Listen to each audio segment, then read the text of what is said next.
नमस्कार मित्रों, स्वागत है आपका हमारे चैनल विषैला के सच में। आज हम आपको कोरोना महामारी के बारे में कुछ ऐसी बातों से अवगत कराएंगे जिस पर आप विचार करेंगे, समझेंगे और कोरोना से कैसे पार पाएंगे यह भी जानेंगे। मित्रों, क्या आपने कभी यह विचार किया है कि यह कोरोना नाम की जो बीमारी है यह क्या है, क्यों है, काहे है, कैसे है, इसका समाधान क्या है? इस विषय पर हमको आपको सोचने, समझने और जानने की आवश्यकता है। जहाँ जिधर देखो कोरोना कोरोना कोरोना कोरोना ना हो गया, एकदम भय का एक माहौल बना दिया गया है। हम सिर्फ कोरोना के नाम से ही हिल काँप जा रहे हैं। कोरोना बीमारी नहीं हो करके एक ब्रांडिंग हो गई है, जिसको देखो हल्का सा बुखार आया, थोड़ी सी छींक आ गई, थोड़ी सी कोई सर्दी जुखाम की समस्या हो गई, हम उसकी दवाई लेने की नहीं सोचते, हम उसका इलाज करने के बारे में नहीं सोचते। हम तुरंत कोरोना हो गया, कोरोना तो नहीं हो गया, हम कोरोना का टेस्ट कराने पहुंच जाते हैं, हम एंटीजन कराते हैं, हम ट्रूनेट कराते हैं। जब दोनों में हमारी रिपोर्ट निगेटिव आती है, फिर भी हमारे भय के यह नहीं स्वीकार कर पाते सच्चाई को कि क्या मुझे कोरोना नहीं है।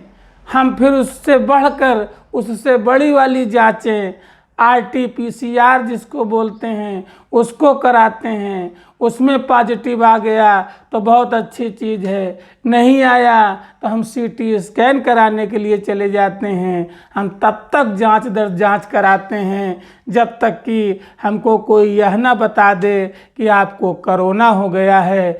यही कोरोना बीमारी की सबसे बड़ी जड़ है, यही असलियत है। हम भय से इतना भयभीत हो गए हैं कि कोरोना का नाम ही सुन के हमारी हवा खराब हो जा रही है। हम कोरोना करके कोरोना से पीड़ित नहीं हैं, फिर भी पीड़ित हो जा रहे हैं। कल हमारे एक मित्र ने हमें बताया कि वो पति पत्नी अकेले घर में रहते हैं, पत्नी ने खाना बनाया, किसी कारण से खाने में नमक डालना भूल गई। पति देव नहा धो करके डाइनिंग टेबल पे आए ऑफिस जाने के लिए। उन्होंने खाना उठाया, जैसे उन्होंने भोजन को शुरू किया तो उसमें नमक था ही नहीं। अब वो मारे संकोच के, मारे डर के, मारे भय के अपनी पत्नी से भी नहीं पूछ सके कि क्या तुम इसमें नमक डालना भूल गई हो। वह चुपचाप उठे और आधा खाना छोड़ करके सीधे ऑफिस चले गए और ऑफिस में दिन भर यह सोचते रहे कि मुझे स्वाद नहीं आ रहा है, कहीं मुझे कोरोना तो नहीं हो गया है। यह करते करते सुबह से शाम हो गई और जब शाम को वह लौटे तो थके हारे से बिल्कुल घर पहुँचे। थोड़ा सा बदन में दर्द और ज़्यादा सोचने की वजह से हरारत भी फील होने लगी। फिर क्या था, फिर तो पक्का हो गया कि मुझे कोरोना हो गया है। इस तरह की घटनाएं काम वाली आई, खाना बनाने वाली आई, नमक डालना भूल गई, स्वाद नहीं मिला, मारे भय के कोई सवाल कोई जवाब कुछ नहीं, सीधे बस जांच कराने चले जाएंगे। वहां पर हमारी रिपोर्ट निगेटिव आएगी, लेकिन हम फिर भी नहीं मानेंगे क्योंकि लाखों लोग, हजारों लोग रोज संक्रमित हो रहे हैं, मर रहे हैं। हम उसकी खबरें सुन सुन के, पढ़ पढ़ कर, देख देख कर इतना भयभीत हो गए हैं कि अगर हमको छींक आ जाती है तो हमारे मन में यह ख्याल उत्पन्न हो जाता है कि कहीं मैं पॉजिटिव तो नहीं हो गया। भाई, पॉजिटिव होना क्या कोई बुरी बात है? हम अपने जीवन में इतनी ढेर सारी निगेटिविटी को लेकर जीते आ रहे हैं, उसी को जी रहे हैं। निगेटिविटी के अलावा पॉजिटिविटी नाम की हमारे पास कोई चीज़ नहीं है। यह तो भला हो कोरोना जैसी बीमारी का जिसके टेस्ट में पॉजिटिव आ जाता है। पॉजिटिव का मतलब हम पॉजिटिव हो गए हैं। हमें अपने जीवन की सारी निगेटिविटियों को अपने जीवन से, अपने शरीर से, अपने मन से, अपने विचार से निकाल बाहर करना चाहिए। पॉजिटिव होने का मतलब है कि हमें पॉजिटिव हो जाना चाहिए। जीवन में, आचार में, व्यवहार में, विचार में, बोली में, वाणी में, कर्म में, हर जगह जब हम पॉजिटिव हो जाएंगे, हर जगह हमें अच्छाई नज़र आने लगेगी। कमियों को हम नज़रअंदाज करने लगेंगे, अच्छाइयों को ग्रहण करने लगेंगे। तो आदमी अभी तक तो पॉजिटिव होने के लिए ही तो परेशान था। अब जब उसकी रिपोर्ट पॉजिटिव हो जाती है तो वो घबरा जाता है, तुरंत ऑक्सीजन का सिलेंडर ढूंढने लगता है, तुरंत रेमडेसिविर इंजेक्शन की तलाश करने लगता है, चाहे उसको उसकी आवश्यकता हो और चाहे ना हो। यह एक तरीके का पागलपन ही तो है। हमें हल्का सा बुखार आया, हमें जा कर के बुखार की दवा लेनी है। हमें सर्दी हो गई, हम सर्दी जुकाम की दवा ले आए। हमें और कोई प्रॉब्लम हो गई, हम उसका जा कर के इलाज कर लें। जब हमें यह मालूम है कि कोरोना जैसी बीमारी का अभी तक पूरे संसार के अंदर कोई भी सिद्ध इलाज नहीं हुआ है कि हाँ इस काम को करने से कोरोना की बीमारी पर नियंत्रण हो जाएगा।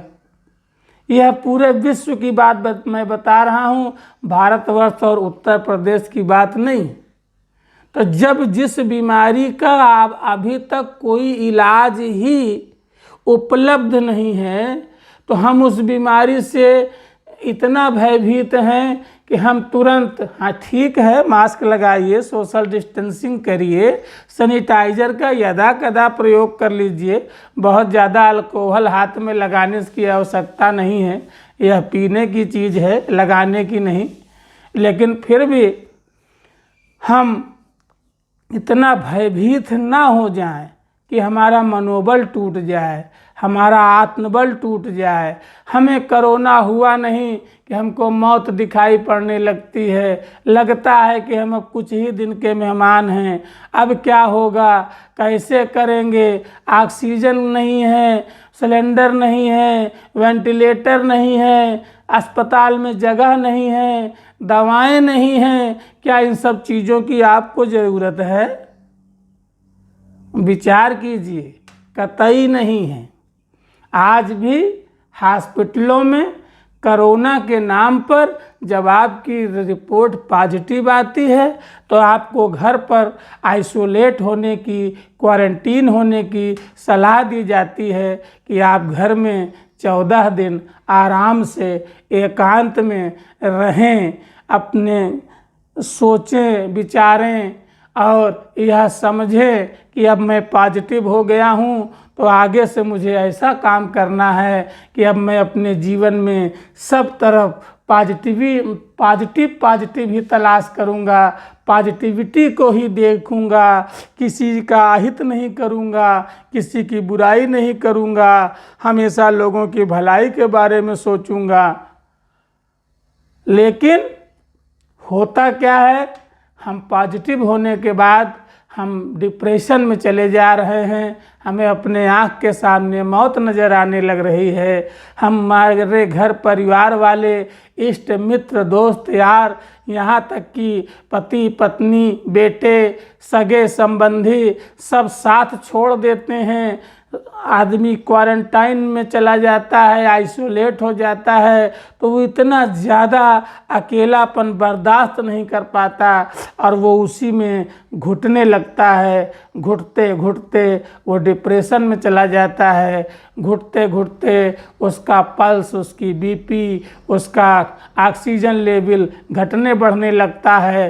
तमाम शुरुआतें हो जाती हैं, ऑक्सीमीटर आदमी लगाने लगता है, तुरंत वेंटिलेटर का इंतज़ाम सोचने लगता है, ऑक्सीजन के सिलेंडर की आपको आवश्यकता नहीं है फिर भी पैसा है तो जहाँ मिले ला के रख लो, इमरजेंसी में काम आएगा। रेमडेसिविर जैसा इंजेक्शन जिसकी पता नहीं आपको आवश्यकता पड़ेगी या नहीं पड़ेगी, या वह इंजेक्शन इस बात का कोई गारंटीड इलाज नहीं है कि उसको लगाने के बाद आप कोरोना से बच ही जाएंगे, लेकिन हम उसकी कालाबाजारी करते हैं। हम 50,000 रुपया में 1,00,000 रुपया में उसके इंजेक्शन खरीद के घर में रखते हैं कि अगर हमको कुछ हो जाएगा तो ये हमारे काम आएगा। अरे यह जरूरी है कि आपको कुछ हो ही जाएगा? आपको कतई कुछ नहीं होगा। आप अपना आत्मबल मजबूत रखिए, अपनी हिम्मत को बनाए रखिए। कोरोना का अभी तक हॉस्पिटलों में कोई इलाज नहीं है। हॉस्पिटल में अगर आप भर्ती होते हैं तो सिर्फ आपके उन बीमारी के लक्षणों के आधार पर आपका उपचार किया जाता है। अगर आपको बुखार है तो आपको पैरासीटामोल की टेबलेट दी जाएगी, आपको सर्दी जुकाम है तो आपको सर्दी जुकाम की दवा दी जाएगी, आपको सांस की प्रॉब्लम है, ऑक्सीजन लेवल कम हो रहा है तो उसकी दवा दी जाती है। कहने का अंतोगत्वा मतलब हमारे सिर्फ ये है कि कोरोना की जैसी बीमारी में आपको अपनी हिम्मत को बनाए रखने की ज़रूरत है। आप अपने प्रभु, अपने अल्लाह, अपने देवी, अपने देवता, जिस पर भी आप भरोसा करते हैं उनके भरोसे उनका नाम लीजिए, उनको याद कीजिए और उनसे कहिए कि कोरोना हमारा कुछ नहीं कर सकता, कोरोना हमारा कुछ नहीं बिगाड़ सकता। हम आपके भक्त हैं, हमारा ख्याल रखना आपका काम है प्रभु। उसके बाद देखिए कोरोना कैसे 1 2 3 होता है आपको पता ही नहीं चलेगा।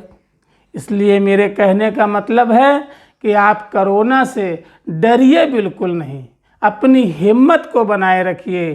कोरोना हो भी जाए, अगर आप पॉजिटिव हो भी जाते हैं तो आप अपने जीवन में जितनी भी निगेटिविटी है आपकी उसको तलाशिए, उसको पहचानिए और उसको अपने जीवन से बाहर निकालिए। और जो पॉजिटिविटी की कमी आपके जीवन में थी, जो अच्छे सोच, अच्छे विचार, अच्छे काम को आप करना चाहते थे उसको करना शुरू कर दीजिए।